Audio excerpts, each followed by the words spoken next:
sa Ginoo Igsoon. Sa universo, ang sentro gyud niya mao gyud ang tawo. Kaya ang tao do naman siya espiritu. Mo nang ato makita Igsoon sa Genesis chapter 1 to chapter 2, moingon ra guro ta og creation ra ni siya. Pero ang makita na to Igsoon, kani di ay dili lang din siya nagisgot lang sa creation. O dili nagpadayag din siya kalabot sa kang Kristo. Mo'y kinabuhi ngadto sa katawhan sa Dios, then magpalugwa o magtukod sa iglesia. Munang makita na to dire, ang sentro gyud sa universo mao gyud ang tawo. Ano makaingon man ta nga ang tawo siya mo'y sentro sa universo. Dan siya po'y sentro sa tanam buhat sa Dios. Munang ang gipakita niya dire Igsoon kay ang nga ang tao mo di sentro sa universo ug siyang kabuhatan kay ang tao do na day siya espiritu. Pag-create niya sa mga gikan sa bini ngadto sa mananap, according siya sa kaning gingon adto kay kaning ang tao magod kay kuan siya kaning after sa God's kind. Pero kay ang mananap kaya sigon siya sa matang nini. Muna ang tao, madugtong siya sa Diyos, dunay organikong pagkausa ngadto sa Diyos, kay ang tao, sigon man sa matang sa pagka-Diyos. Muna ngayon sa Genesis 1:26 nga, let us make man. Buhato nato ang tao sama sa atong dagway, sigon sa pagkasama nato.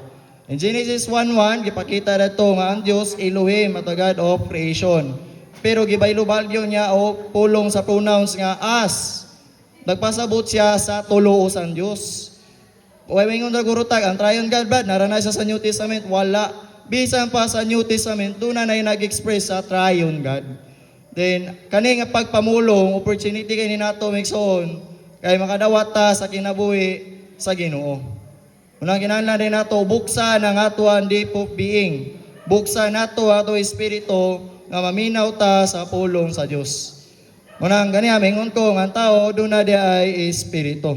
Muna wala magingon ng Diyos, nga buhaton na ko sila sa paingon niya sa tanom, saan sayang sa mananap.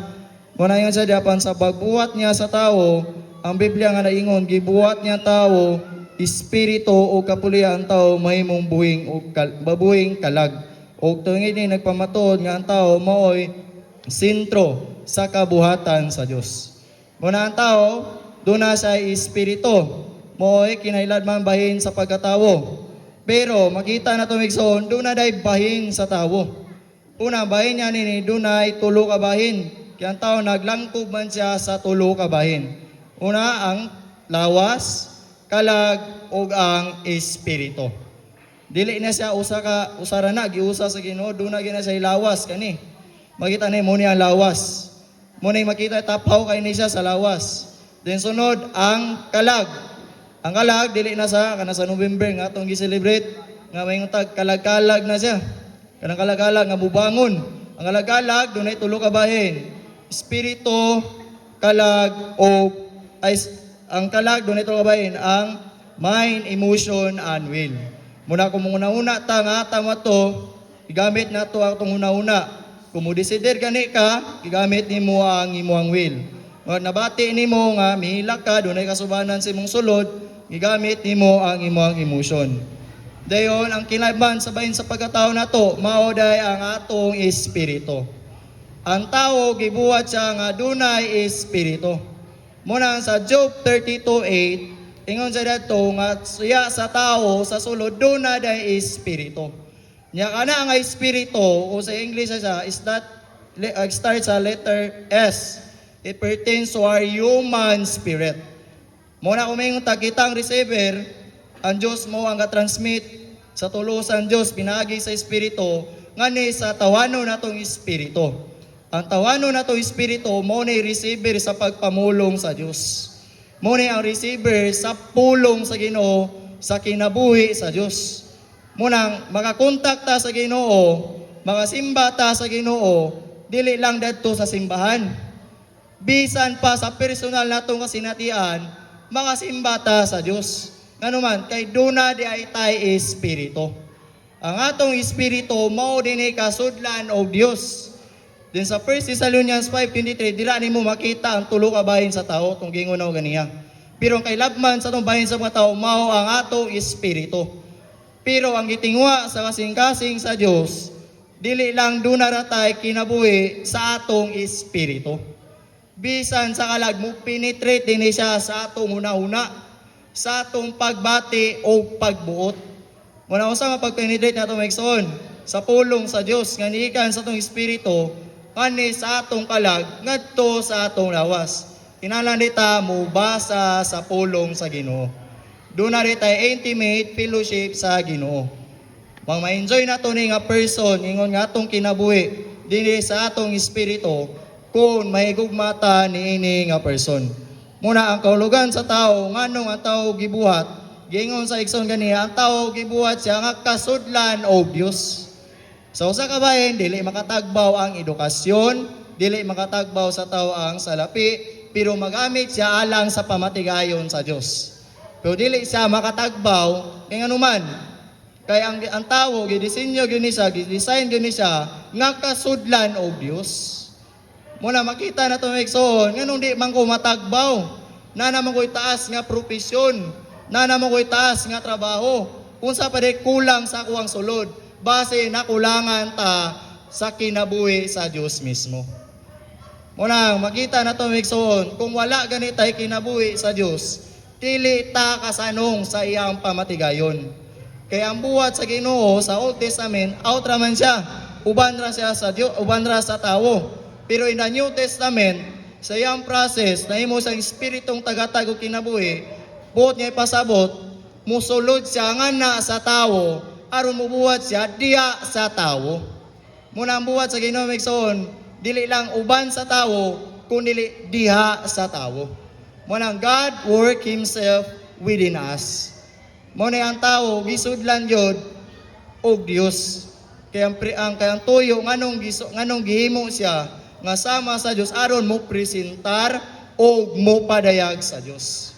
Una na pasalamat ang igsoon nga dunaday espiritu ang tawo.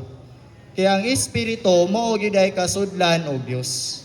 Then kinahanglan siya ma-penetrate sa tulo na to kabahin.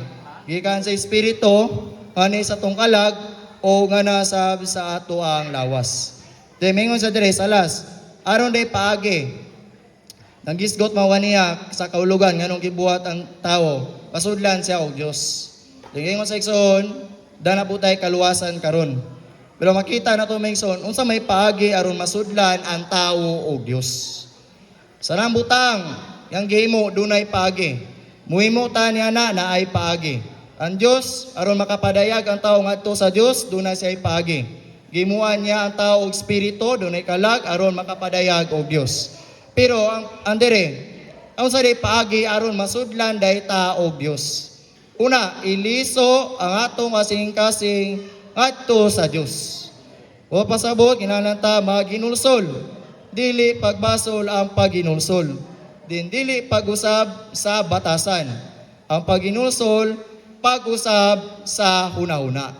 Aneto nitalikod ka sa Dios, kung aron nga opportunity, mubalik ta ngadto sa Ginoo maigsoon. Men, dahil mo tuo o mudawat. Ang pagtuo, dili pagtando-tando lang o pag-uyon o pagdaig ba. Unang sa uwan 1:12, apan sa tanan na dawat niya, yatag niya kanila ang katungod nga mahimong mga anak sa Dios nga mutuo ngadto sa iyang ngalan. May sa tingin maigsoon, ang pagtuo dili lang siya pagtando-tando.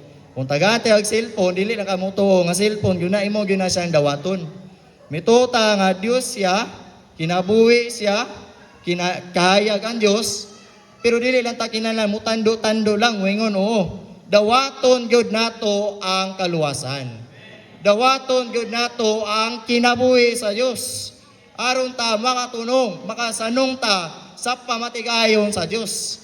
Then ang high peak of the divine revelation, ningon sa dito nga ang Diyos nahimong tawo ug ang tawo himuon og Dios sa kinabuhi o kinaiya.